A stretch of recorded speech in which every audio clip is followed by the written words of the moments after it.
the sea. It's blue and beautiful. Look at the sky. The sun is shining. Look at the garden. Beautiful flowers. Look at you. You look so beautiful today. The birds are telling me.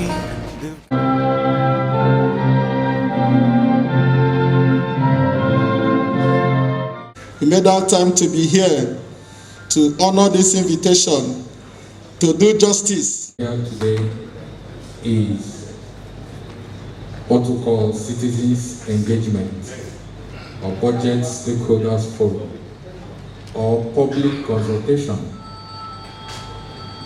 as is required in openness in government, in governance. Your Excellency, you may recall that in 2019, in December, we were at this very hall to have this program that we're having today. And a lot of the Igwes and DGs are here today, also participated. Your Excellency, you also recall that in July of 2020, when the COVID-19 pandemic, and we were directed, when the COVID-19 pandemic came in and scattered the plans and projections of the state. And then we were mandated by NEC to go and revise our budget.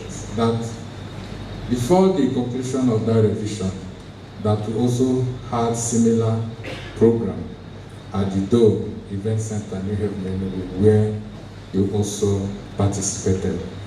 The essence of this exercise is to allow citizens the opportunity, because at the end of the day, they are the beneficiaries of governance, to allow them make their input in what they will benefit from.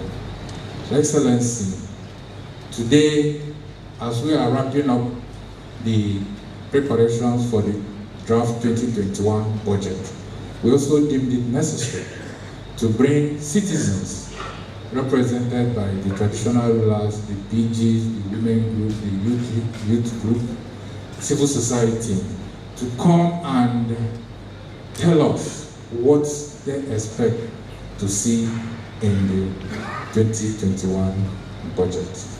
On this note, Your Excellency, I want to appreciate you for making our time to be here, and thank all the participants for coming here.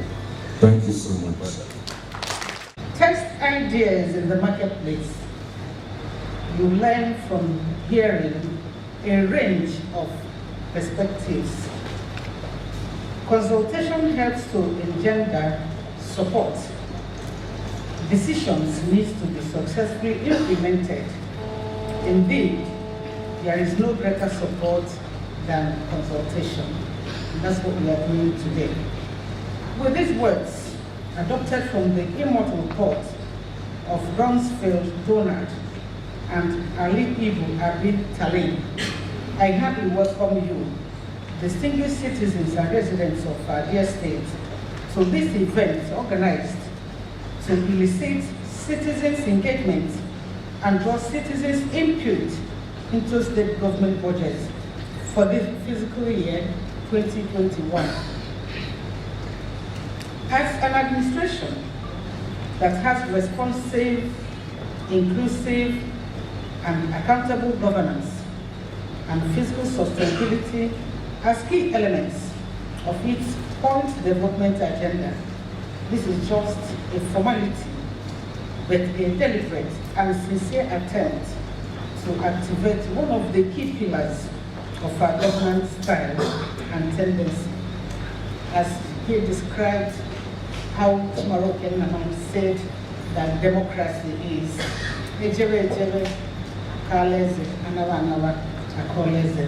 citizens' engagement on budget preparation give the government the opportunity to get and distill citizens' invaluable input into a key apparatus for control and management in the system, the budget. Through this activity, stakeholders and indeed the general public are given the opportunity to make inputs into the appropriation document, thereby making it a citizen's budget. Participatory budgeting is one of the government's commitments under the Open Government Partnership that the Enugu State Government joined in September 2017. This commitment ensures that citizens participate and make input into the budget process, starting with the pre-budget statement, the executive budget proposal, budget debate through public hearing in the legislature, implementation, monitoring, reporting and auditing of the budget. The commitment also guarantees that budget information is made accessible to all, promptly and in an easily understandable format, with the ultimate objective of improving accountability on the part of government and its agents, providing openness and transparency in the budget process, and ensuring that citizens are engaged through the budget cycle. I therefore call on our people in the Enugu to make good use of this opportunity, because in a free society, government must reflect the soul of the people. Consultation and deliberation must be the end of its wisdom. We must use this opportunity to play our own individual and collective roles towards reversing the disturbing trend of low citizens' participation in the budget cycle, ineffective management of public resources, poor public service ratings, low budget performance, and a generally weak transparency mechanism in the public governance space. I wish to thank you all for responding to our invitation to be part of this budget, a very sensitive public service duty in our state. And I hope that our individual and collective performance during this exercise will contribute to our reaching our goal in the service of our people. On behalf of His Excellency, Right Honorable Dr. Ifeanyi Ubua, the Governor of Enugu State, on whose stand I stand here, I thank you sincerely for coming and for your attention. Thank you and God bless. Sorry, forgetting the press who are here. My job is a very simple one, to tell you why we are here. Those of you who have been awake should have heard one or two people talking about why we are here. But one has to actually say the detail.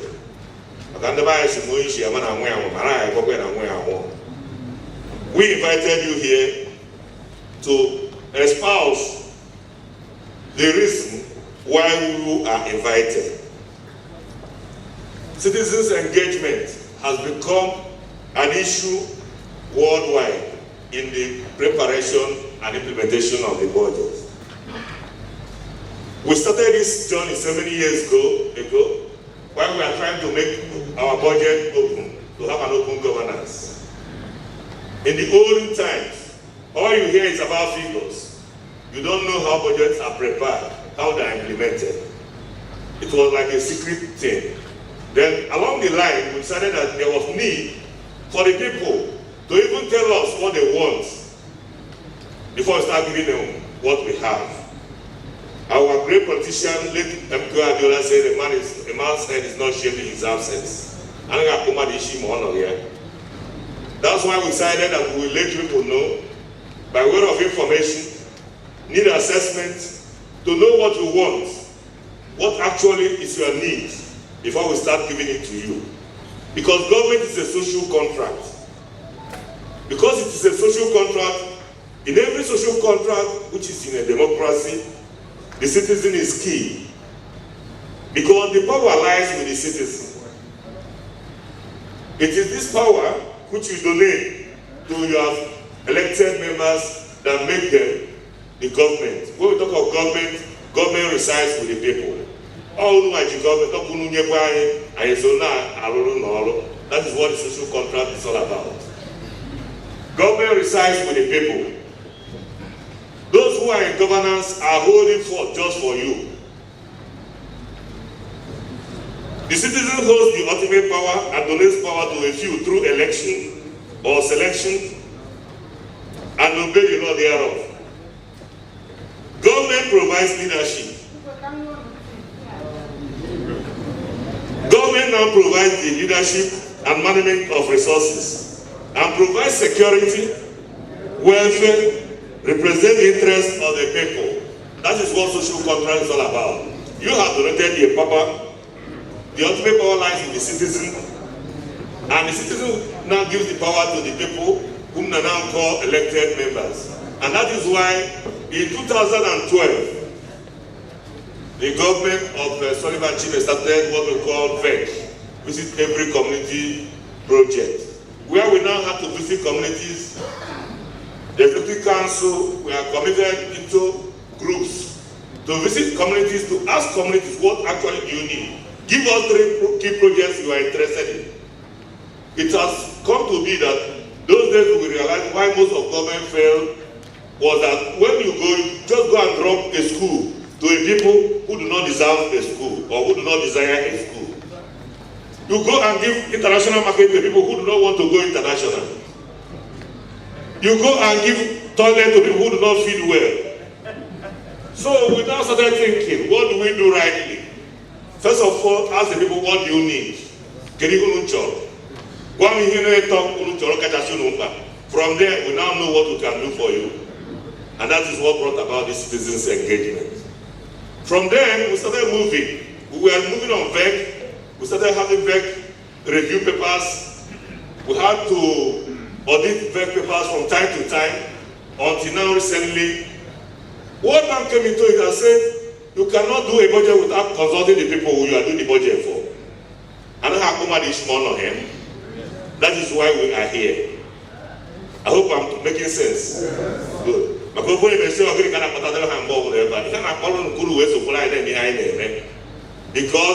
you are the people who will now tell us what you need and what you desire, not government forcing projects on you. Because we have seen times when these projects are given to you and they are not needed, they lie to waste. So this is all about good governance. And what is good governance? Good governance is a government in a manner free from abuse, corruption, with regard to the rule of law. It involves the exercise of economic, political, and administrative authority to manage the state affairs at the level in a manner that is participatory, transparent, and accountable. These are the main keys of things we are doing here. Government has to be participatory. It has to be transparent. Government must be seen to be shown to people to see. Then government has to be accountable. At the end of the day, this is what we are saying here. Because in a society where you are not transparent, there is bound to be a lot of rumor, and rumor makes a lot of mistakes. As you know, billion. The government will now tell you, this is the amount of money, because my commissioner is going to give you another paper, where he will now explain to you our expectation and how we performed this previous year, 2020, and what we expect to do next year. What is happening in the economy today? We have done a recession. First time, 2016 to 2017, 2015 to 2017, recession went away. When we were just bouncing back again, a major recession came in the form of COVID. COVID, nobody expected tomorrow, governor,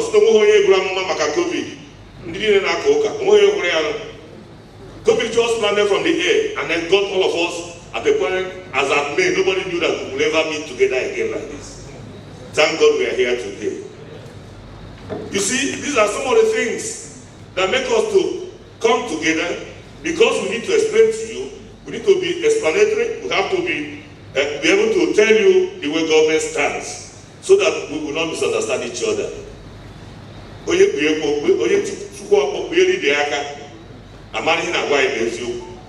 Because people living in the villages will be bombarded with a lot of rumor. na ebe ego nkara ma ebe kwa ego mmanụ si abịa. The resources of government is thinning down. Ego na-agbadazi agbada n'ike n'ike. Onye ndị otu na-eji obodo oyibo igwe mmadụ ka ya ama maka nke ahụ na dollar nọzi na 520,000 520 naira a dollar. Igwe ọgwụ ya ị na-eje. So ndị na-eje na mọgụ na ego anyị agbadagoro ine and ego anyị arụkwanụ gbanye bụ ego anyị nwetara from mmanụ anyị lere. Every middle of the month we rush to Abuja to go and get money. Ego leta na mmanụ ego na-esi ka na-eleta na mmanụ kịta ego adịrọzi. Eleta ego nwa na tinye na dollar onuolitin.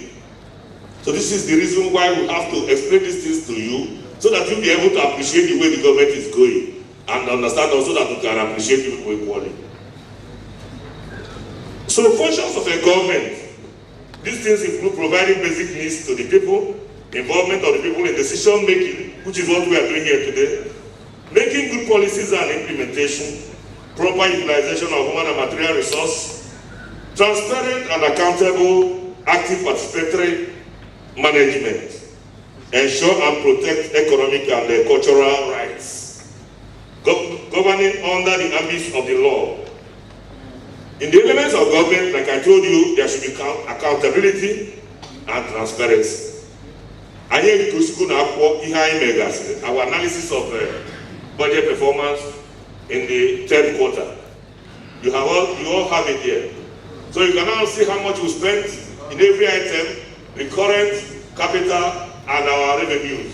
All of them are there now in the open. You are now the apostles, you are now our spokespersons. Go to the villages and explain to our people how these things are run. So we talk of accountability and transparency, public participation and rule of law. These are the elements of good governance. All these things are here in Enugu. Public participation involves citizens' involvement in decision making, access to information, and equal opportunity. All these things are available here. We are getting involvement of your people in this decision taking today. We are making access to information available to you through giving you this document we call 2020 third quarter budget implementation report. It is now in the open. Even those who didn't get it, if you go to internet, Enugu State website, you get it there. It is already there in the open. Anything that we put in the internet is in the marketplace. So you have access to information and you have equal opportunity. Accountability and transparency involves openness of governance process, realization of campaign promises, presence of anti-corruption safeguards, implementation of people-oriented policies. Then when you come to the respect to law, rule of law, you talk of respect for human rights, we do it here, equality of citizens under the law, and separation of powers. Here, very soon, in a few days' time now, the government will go to the House of Assembly to present our articulation, our intention for 2021 to the House of Assembly as another arm of government to safeguard our ideas and see whether it will sail through. That is separation of powers. In conclusion, therefore, governance involves harnessing of government resources and putting it to good use for the good of the people and growth of the society. Again, as demanded by the social contract theory, the government needs the cooperation of the people to enable it to give her the desired service and provide for her welfare. Such corporations are a form of payment of taxes, obedience to law, and constituted authorities. Government is supposed to protect you, but you have to pay your taxes. Obey the law. Don't be an obstacle to constituted authorities.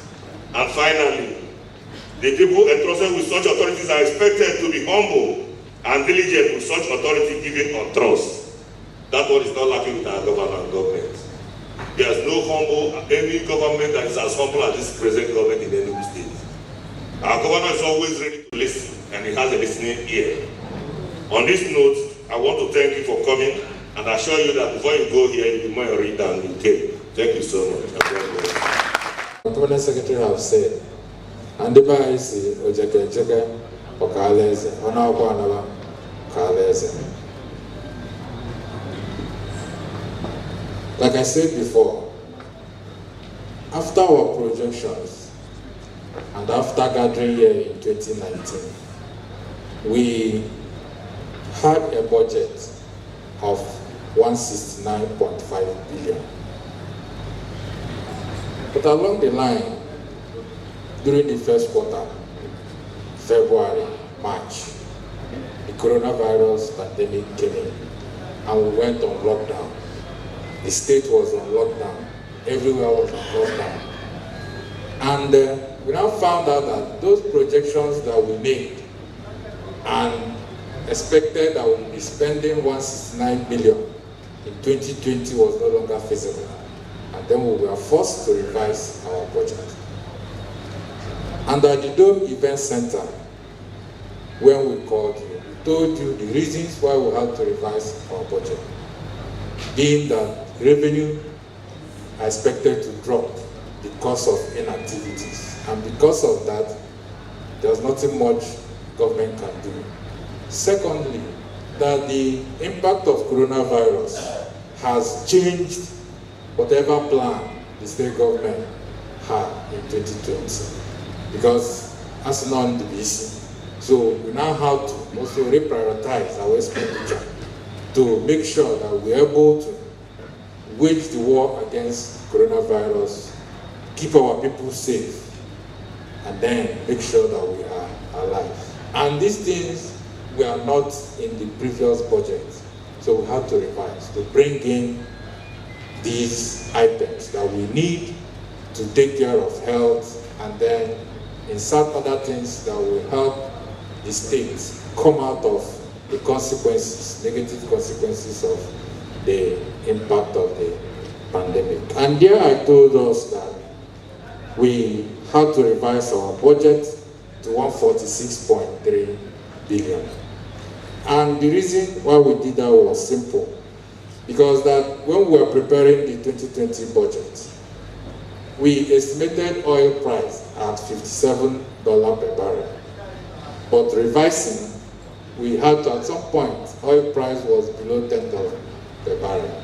And then we adopt a benchmark of $25 per barrel. In 2019, when we were preparing for 2020 budget, we estimated oil production to be at 2.18 million barrels per day. Because of the consequences of coronavirus, we had to come down and then estimated oil production at 2 million barrels per day.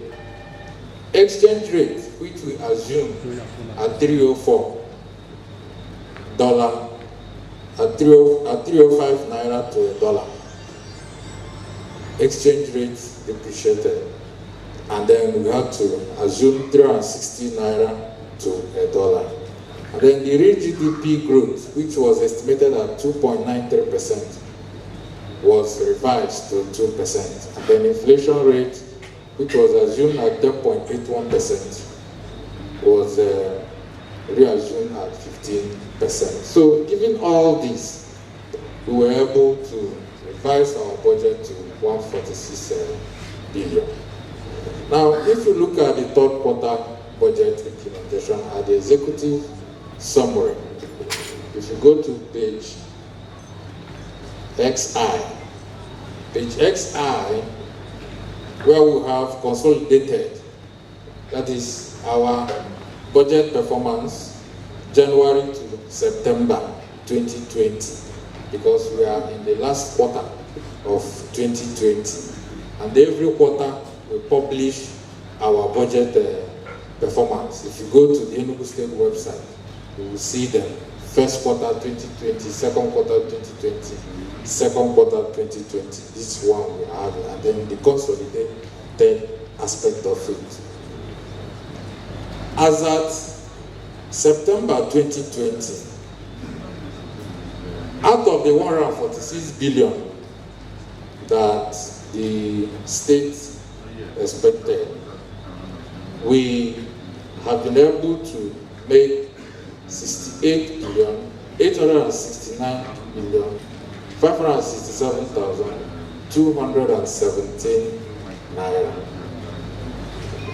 And that represents 74.41% revenue performance. This is actually the total revenue that the state has raked in from statutory allocation, from VAT, from IGR, from ACE and grants, from loans, external loans, precisely.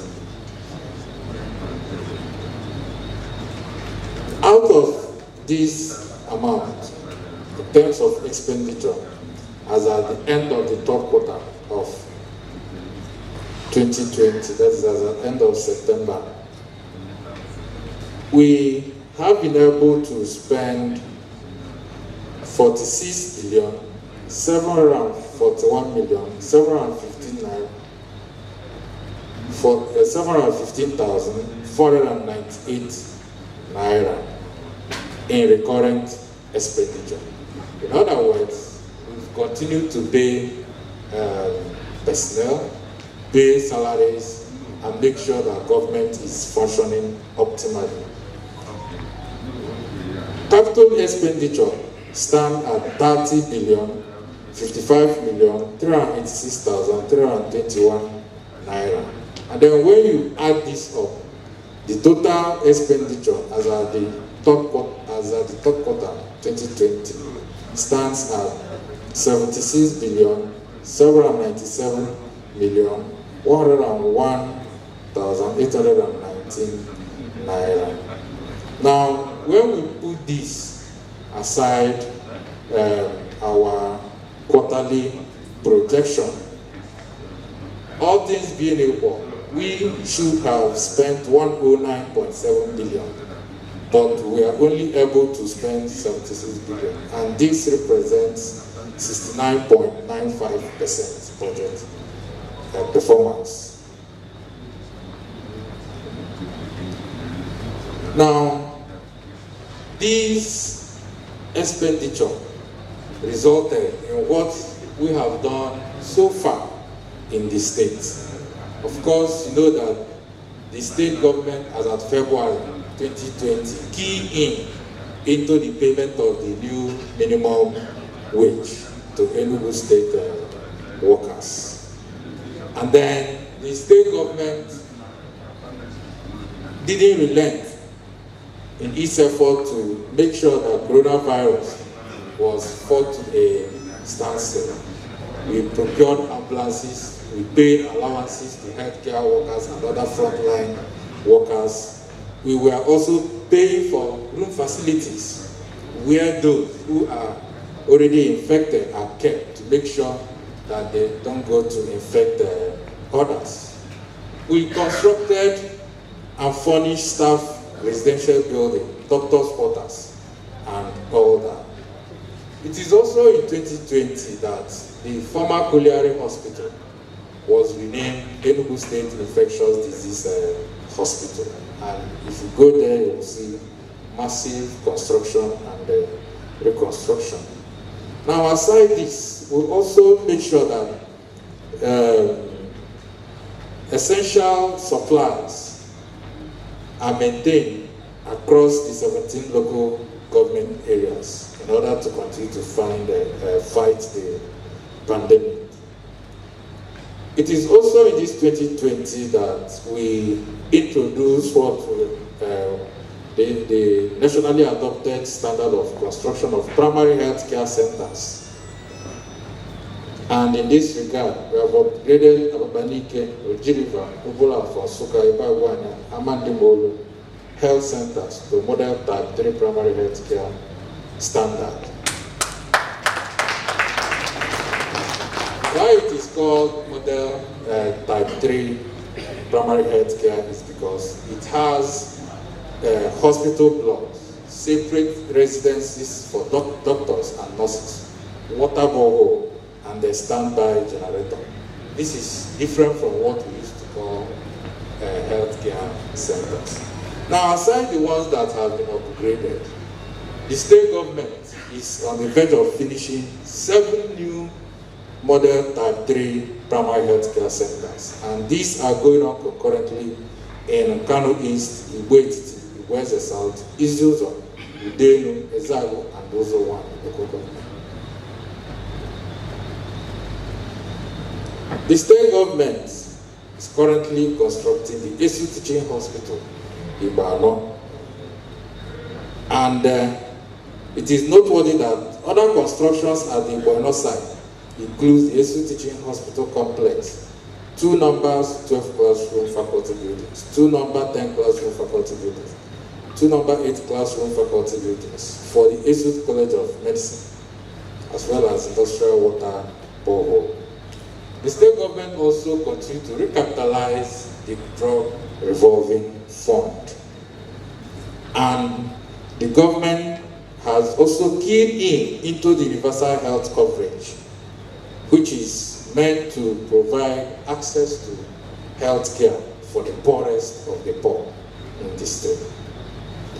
There has also been massive construction and reconstruction of urban and rural roads, which are ongoing. Some are completed, some are still ongoing.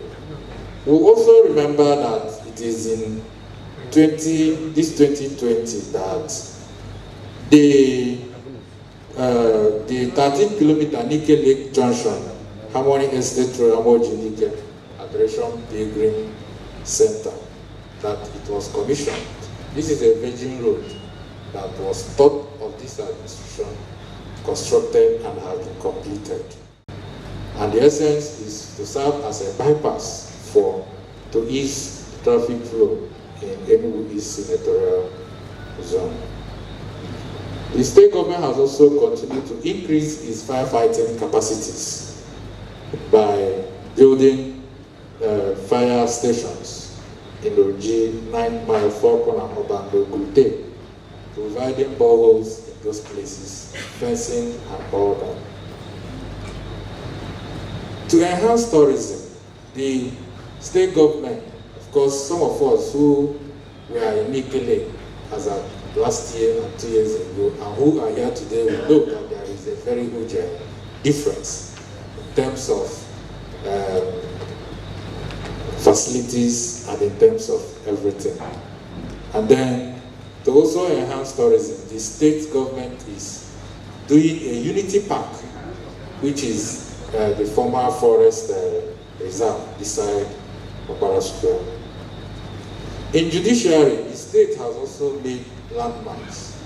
Of course, the completion of the construction of 1 high court, 11 magistrate courts, 2 open registries, as well as the permanent site of the state customary court of appeal headquarters, contest, with landscaping and perimeter fence at the 3-arm zone. The state government has also extensively renovated the state judiciary headquarters. It is wearing a new look. The government is also, for the first time, building a chapel of worship at Government House, which is on the verge of completion. The Mopo 76 mobile force squadron facility for Nigeria Police Force is also being constructed. And of course, the first CID annex for the Southeast Geopolitical Zone, which is situated in Enugu, the state government has also given them a befitting office. In terms of security, the state has also continued to keep faith with the forest guard, as well as the neighborhood watch group, making sure that they are properly funded. Of course, we also recall that the Akano International Airport was closed for a very long time, for almost a year. And the state government ensured that the airport was reopened in August 2020, because it was closed because of safety needs. And in responding to these safety needs, the state government completed the removal of all encroachment on the airport facility, removal and relocation of the 120-meter Enugu State Broadcasting Service TV, radio masts, and transmission station. And then constructed the ESBS transmission station at Obatu with the local government. The demolition and relocation of Oriamene and all that. All these things are, of course, we know that there are huge costs for the state government. To ensure food sufficiency, the state is improving holistically in both crop and crop production as well as livestock production. The AFIBO Development Center is already on, and not so long ago, through the CARES program, the state government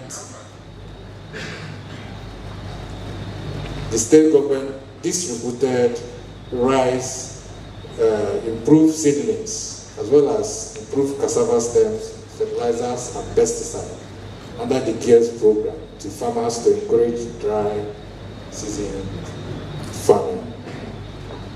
A whole lot has also been done in education because the state has constructed new classroom blocks in all 17 local governments of the states.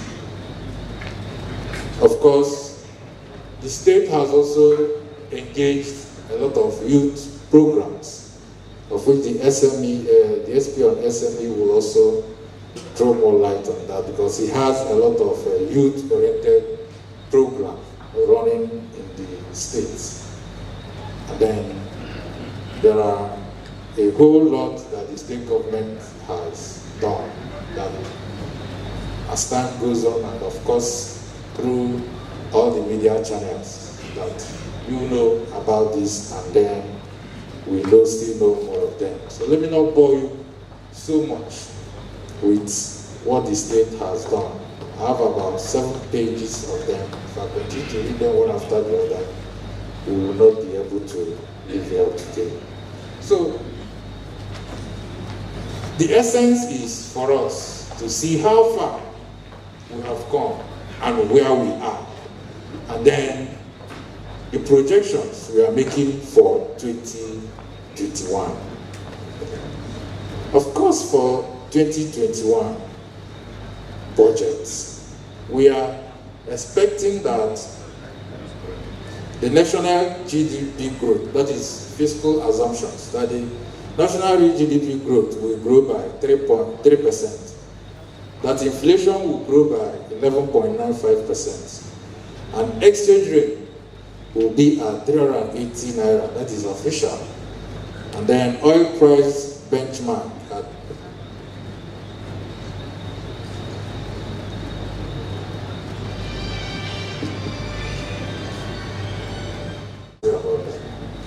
we're also expecting that oil production benchmark will be at 2.09 million barrels per day.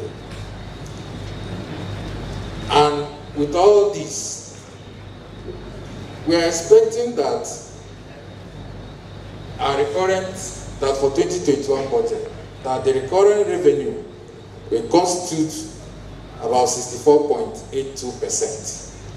That is total revenue that we will get from both statutory allocation, VAT, IGR. We are expecting that for 2021 budget that it will be made up of 64.82%. We are also expecting that other capital receipts will contribute 1.4%, while grants, aids and grants will contribute 10.32%. And then we are expecting that loans that will fund the budget will contribute about 23.37%. Now, in drafting the 2020 budget, we are also conscious that we maintain that consideration where we allot 60% of the total budget size to capital expenditure, and then leaving 40% for recurrent expenditure.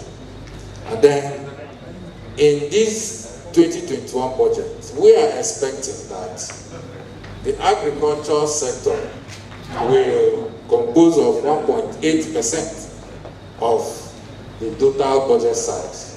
We're also expecting that trade, commerce, industry and human development will take 1.4%. We're also expecting that works and infrastructure will take 25.8%, and that education will take 17.2%, while health will take 9%. We're also expecting that water and sanitation will take 4.05%, and good governance and security will take 17.5%.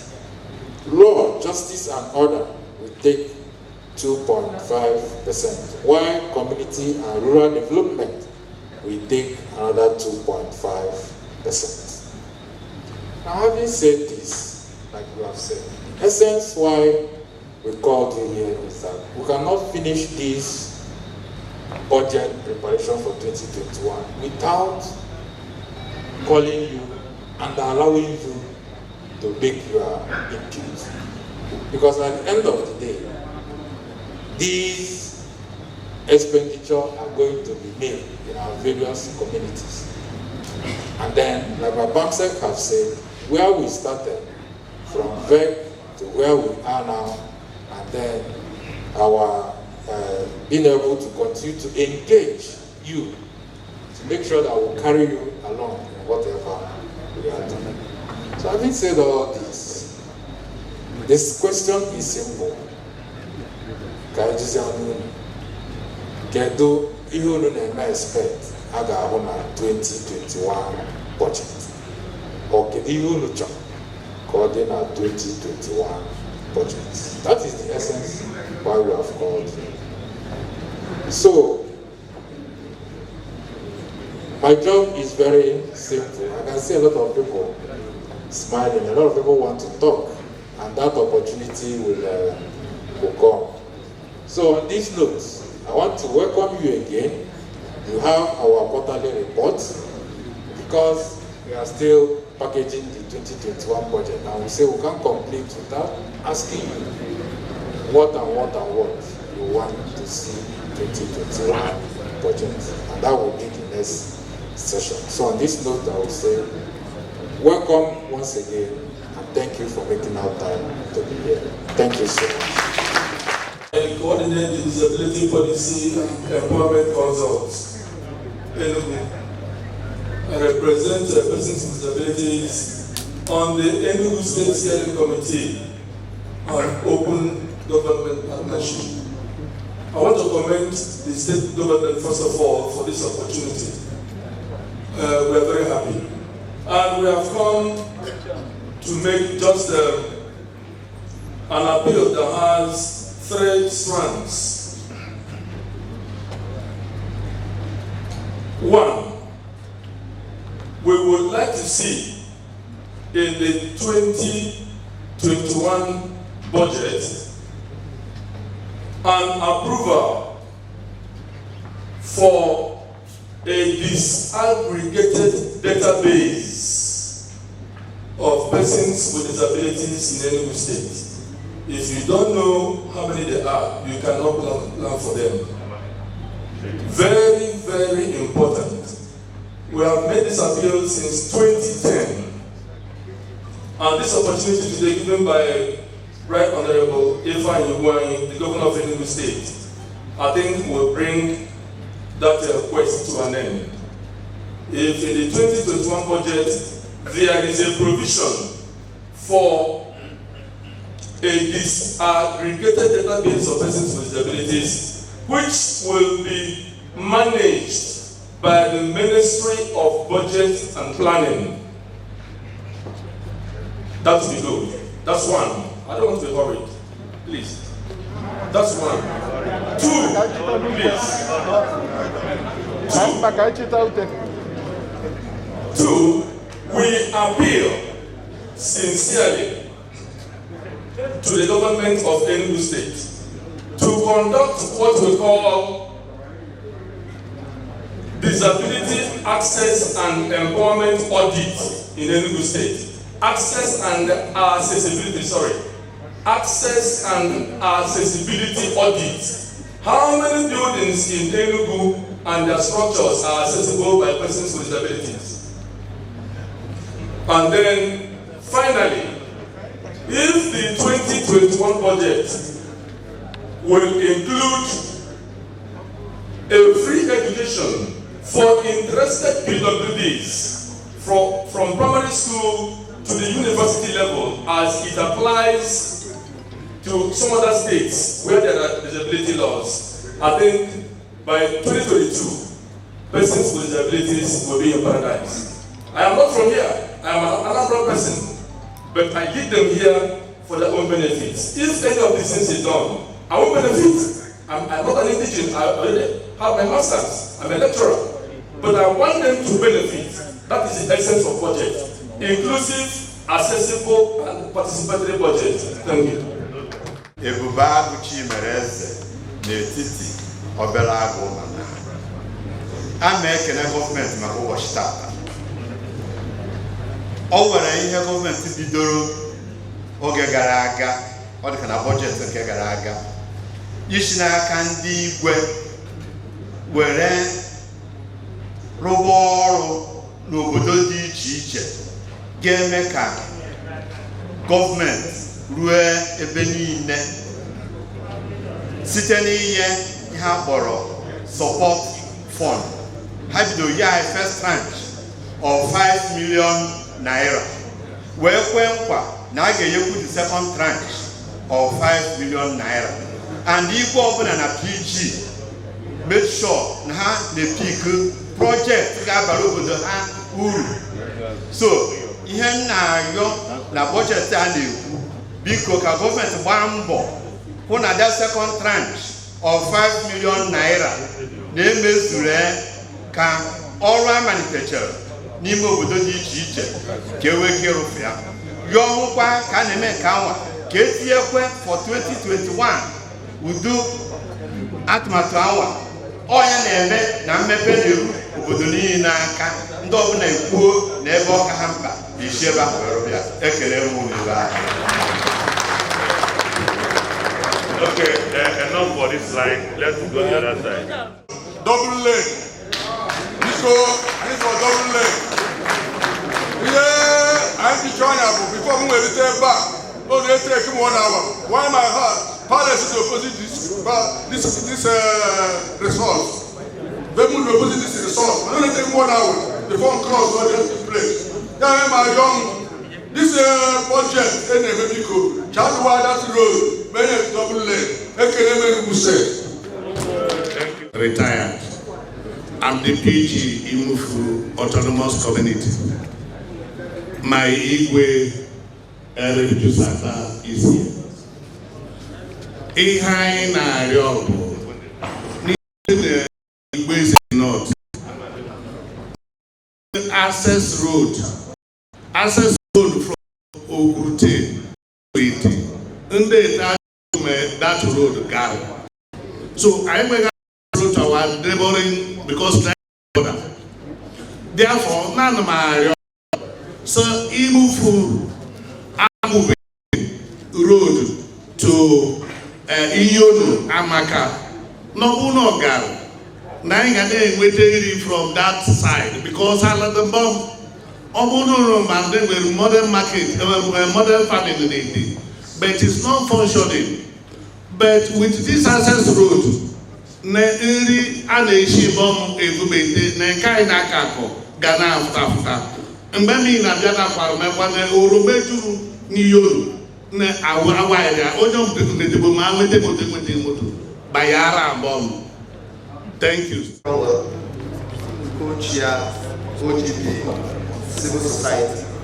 First of all, I'd like to appreciate the presentation and Enugu State Government that this document from page 56 to 60 is a document that if I have my way, as civil society would have loved to stand up to appreciate Enugu State Government for that level of openness. But if you want to join me, can we just clap for 1 second for them? Yeah, the reason I asked us to clap for them is that these were, when we looked for this kind of information in pages 56 to 60, and it appeared as if we're going to be taken to court for a trial. But today, government on its own have published releases showing that government is willing and ready to continue the process of openness in Enugu State. And we keep saying, for us in civil society, anywhere we see good fruit, we must appreciate it, because there's no battle between society and government. Whatever we see that needs to improve, we also say there's need to improve in this area. We have listened to the presentation and we have just few questions. One, on the issue of education. We are very well appreciating the fact that a lot of infrastructure has gone into education. But we are looking at what has just happened with COVID-19. And because we have not seen the items budgeted, we are asking, is it possible that the tech-based education in terms of both teaching and learning is provided for? Because education is shifting space in terms of how people learn and how people get education. That's one. Then on the second area, we're also interested in the linkage or the leverage on SME and tertiary education in the state. Because from the look of things, I've read a lot of documents around them.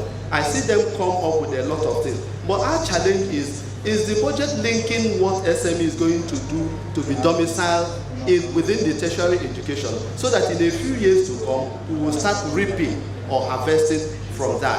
Then the next area that's of interest to us is that if we're going to, because already there's youth bulge in the state, and if the state is going to deal with the issue of youth bulge in the state, we are thinking that 2% given to the rural community may not keep the youth within the rural communities to be able to undertake the issues of farming and all that. And finally, you have seen that, just like Anigwe said here, if you're coming to Enugu from OP, you see that development has moved towards Ugogonike and traffic has increased on this lane.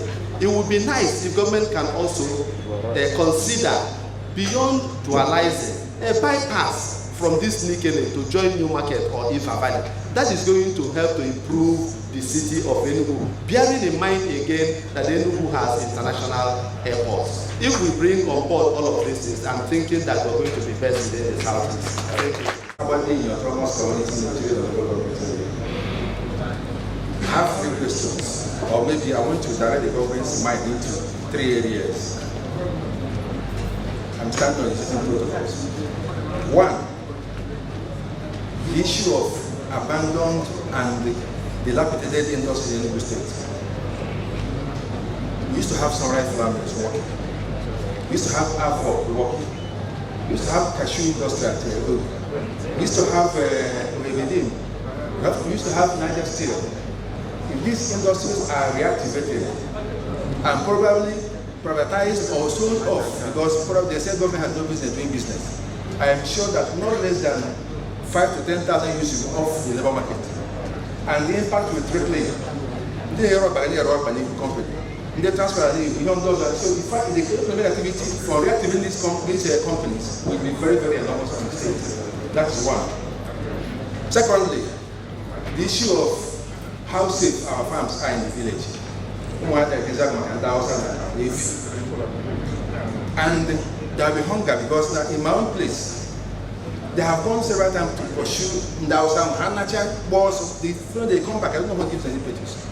On Friday, I went to I called the forest guards, especially the PG, to go there and tell them, I don't know what happened. Immediately we were coming. My house may be wonderful, but I know they will come back again. But the fact is, when they are corona, I got 3 or 4. That's when you are ready to have me to make a gesture. And apart from that, I need different time. When you are going inside, you need different time. So that's one. That's another area. The third area is this PD is not here. I want the government to regularize, possibly make it more formal. The step these people suffer a lot. They work a lot, the PGs. I can tell you I had 3 engagements today. One in the village because a shop in my place got down by 5. And I have to come here. And so many of us here. So we should make it more regular because the way they're giving us the stipend is like how they're getting 9. We should make it more regular and something a bit more substantial so that people can walk and walk. The bees are people on the field walking. They are in the field walking, so it should be noted. Thank you very much.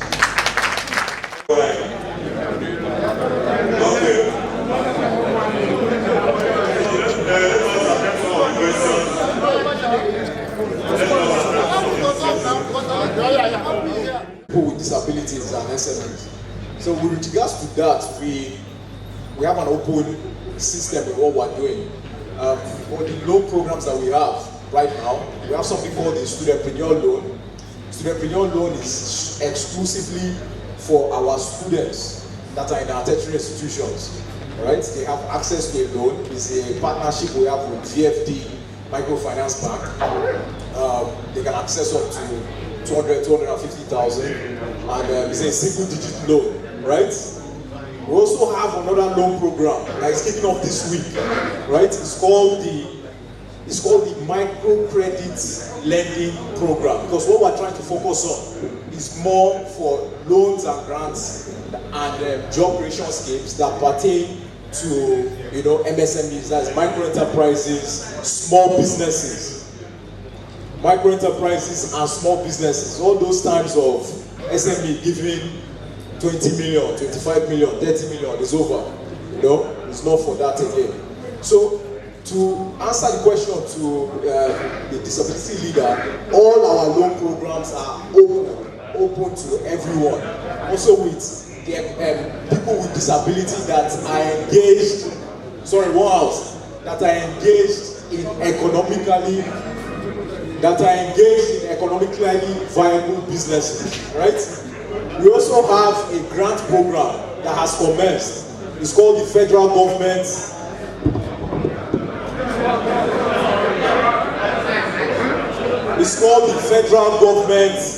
MSME Survival Grant. I don't know if you guys have heard about it.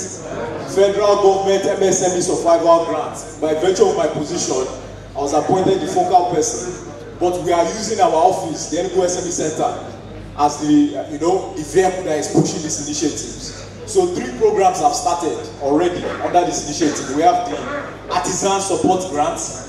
The Artisan Support Grant is a grant program where they provided a one-time payment of 30,000 naira to our artisans in the state. About 2,225 of them, 30,000 naira. So what we're able to do is go around the state and identify some of the youth artisans, because in the end, 2,225 cannot cover much. That's just the truth. We have thousands and thousands of artisans, but we're able to do it in such a way that all 17 local governments got equally spread 50% between male and female, right?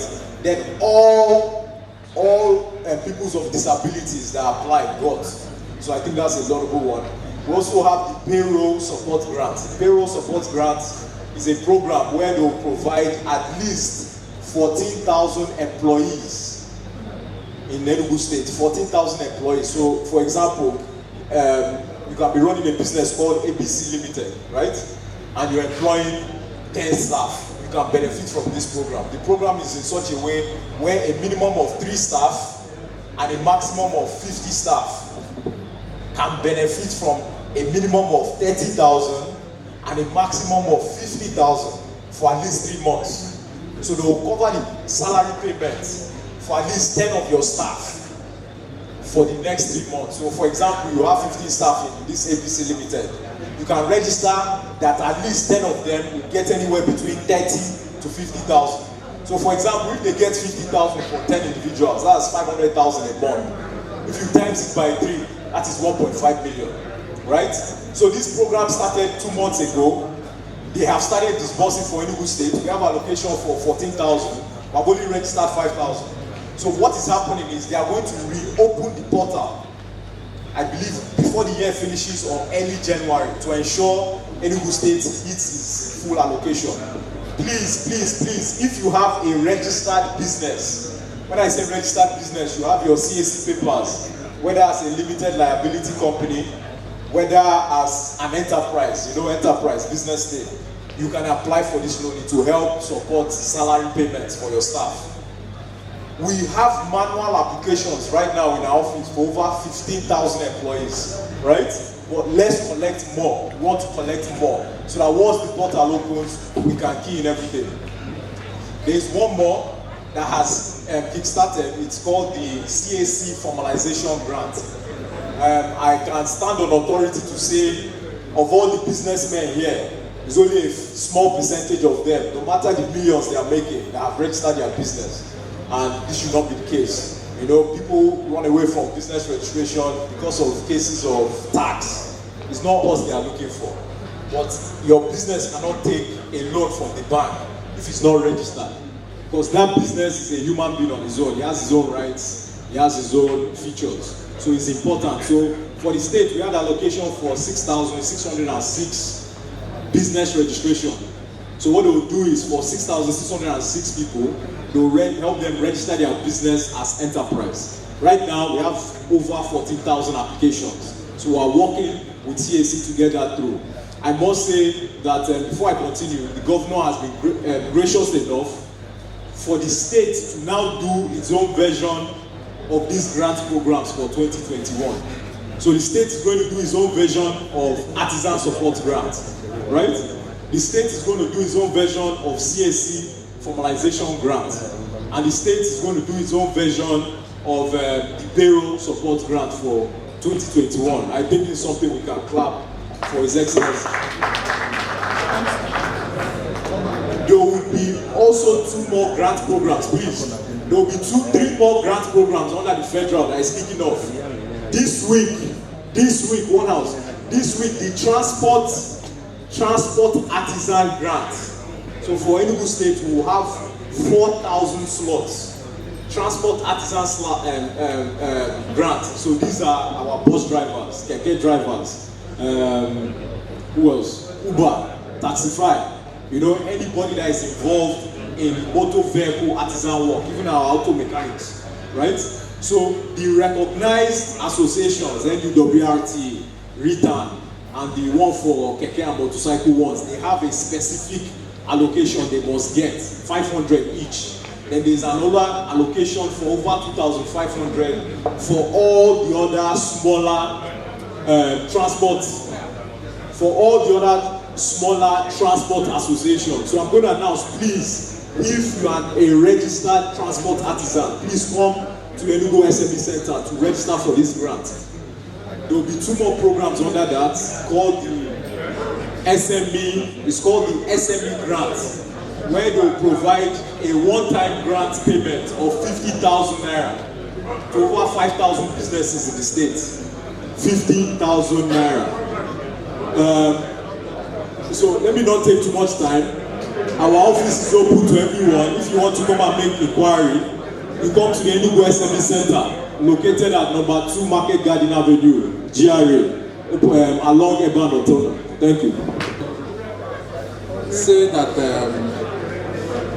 some of the issues raised here, disaggregated the database, and I want to tell my brother that raised this issue that well, if you talk about disaggregation of database, let's start from the ministry where the ministry that takes care of persons with disability, Ministry of Gender and Social Development. And I don't know how you want us to capture this in the budget. Do we just say disaggregation database for persons with disability?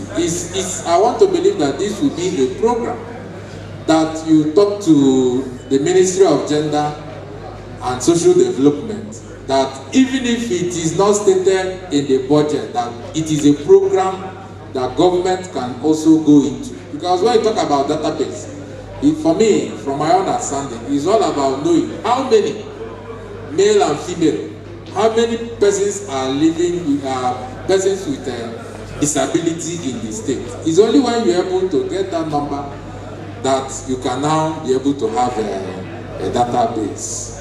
Okay? Accessibility audit.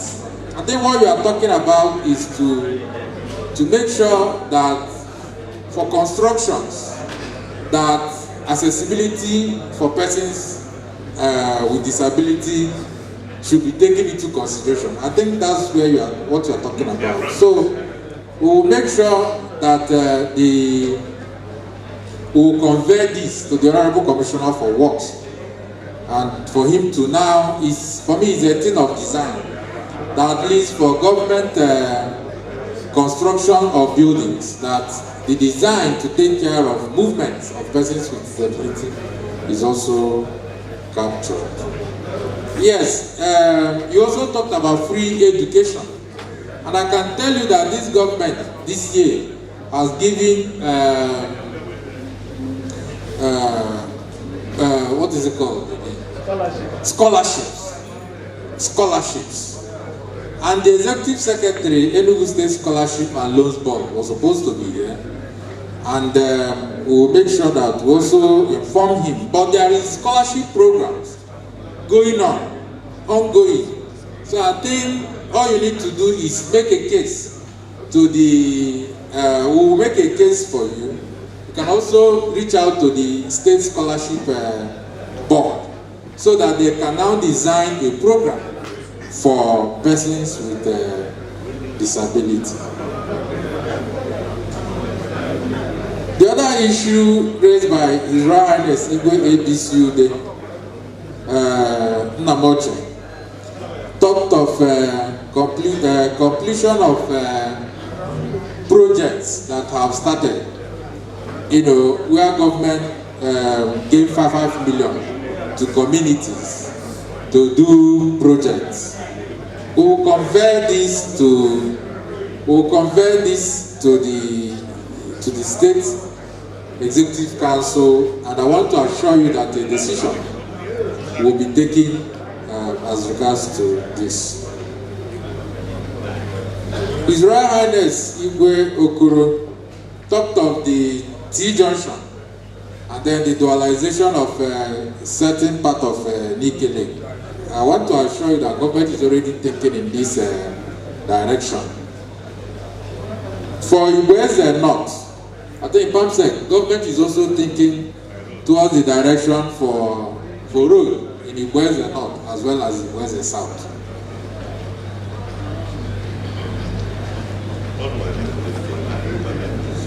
Yes, the online, the issue raised by Barrister Cromwell Chibozo concerning, for me, I think we are talking about online teaching and learning. Yeah. And I want to assure you that government, the Ministry of Education, Prof. Sucheze, who is the Commissioner for Education, is unavoidably absent here, but he's already thinking in this direction. And then the idea of linking SME education, we have noted this. We also talked about bypass from Nike market. I want to assure you that we have taken note and we will take it up with the executive council. The PG of autonomous community talked about reactivation of industries.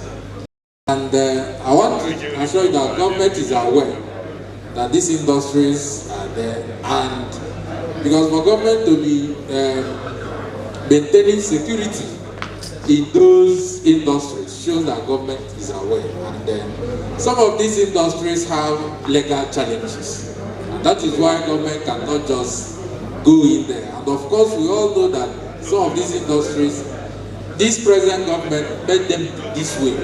The government has not done anything does not mean they don't want to, but it could be because of legal issues that are in court. And once a matter is in court, everybody stays action. But I can assure you that government is aware that they are there because government is maintaining security. You can't go into any of those industries and take anything away because there is maximum security those areas. And then the issue of security of for farmers in rural communities will also make sure that we make provisions for security.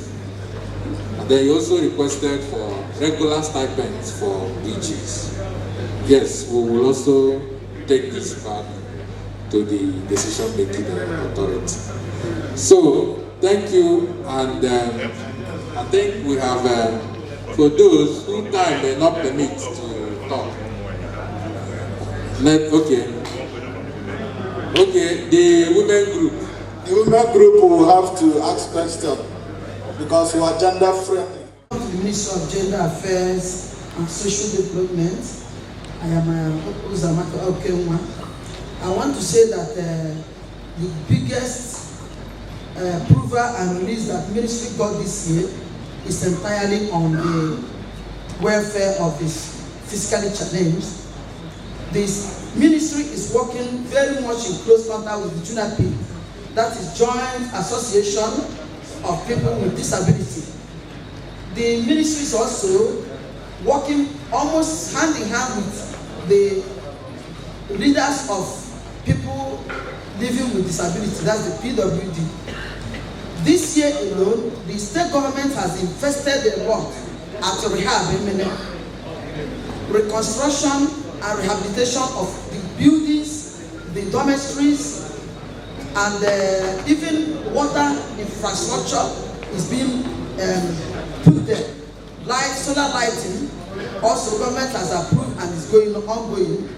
I want to say that education for the physically challenged in the state is free. The government takes charge of their accommodation, the government takes charge of their feeding.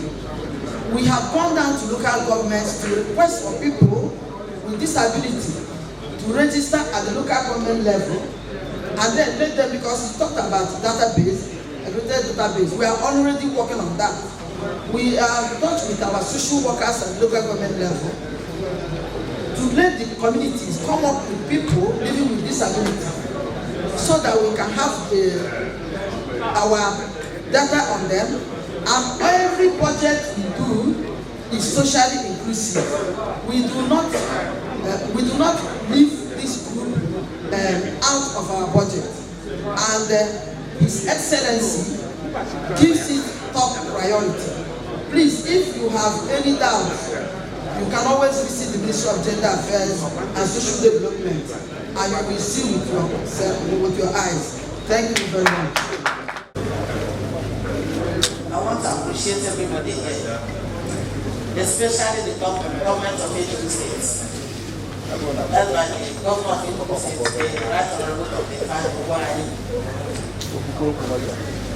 for making everybody, giving us opportunities to participate, especially discussing, talking, sitting together as families to talk on way forward, on how best to handle our budgets in Enugu State. And I thank you so much, Commissioner for Budgets, for making it possible for women to be here today, to be part of these noble and worthy deliberations. My questions, I've asked the SBA, and I think they have handled that. And I believe our women who came also like the youths. Thank you so much. I'm grateful. And they have been noted, and I'm sure this ministry is going to transmit others that have not been, other issues that have not been treated here to the relevant persons that will have the required answers to them. And we are very sure that this process is going to make our budgeting process for next year a very robust one, which will be representative of what we want, what the government wants to our people. I will hand over the microphone to Permanent Secretary, Ministry of Budget and Planning for the vote of thanks. I want to, on behalf of my ministry, thank you once more for answering to this noble call. It is not easy to give you such a short notice and then you appear in this number. We feel very humble. We want to thank you. We don't want to take this relationship for granted. We always rely on you as partners in progress. The Igwes and the traditional the town union leaders, and then of course the civil society, our allies. We thank you so much. Our mothers, we are always very proud of you. We are very, very happy with the colorful display you make here every time you come. We will never take it for granted. We appreciate you. And all of us, let us appreciate the governor and his government because he's doing so well.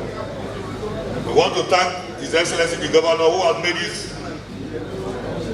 opportunity available to us to air our views and to participate in the process of governance. And we hope that with this level of commitment he has shown to transparency and accountability, that we will also reciprocate. Because you are a people who don't make any advertisement, you are the people who will talk to our people in the village and tell them what to be doing.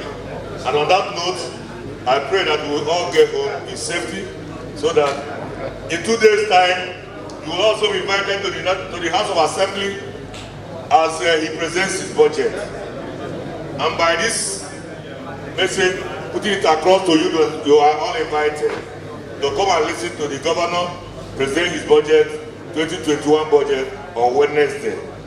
On that note, I thank you so much. God bless each and everyone.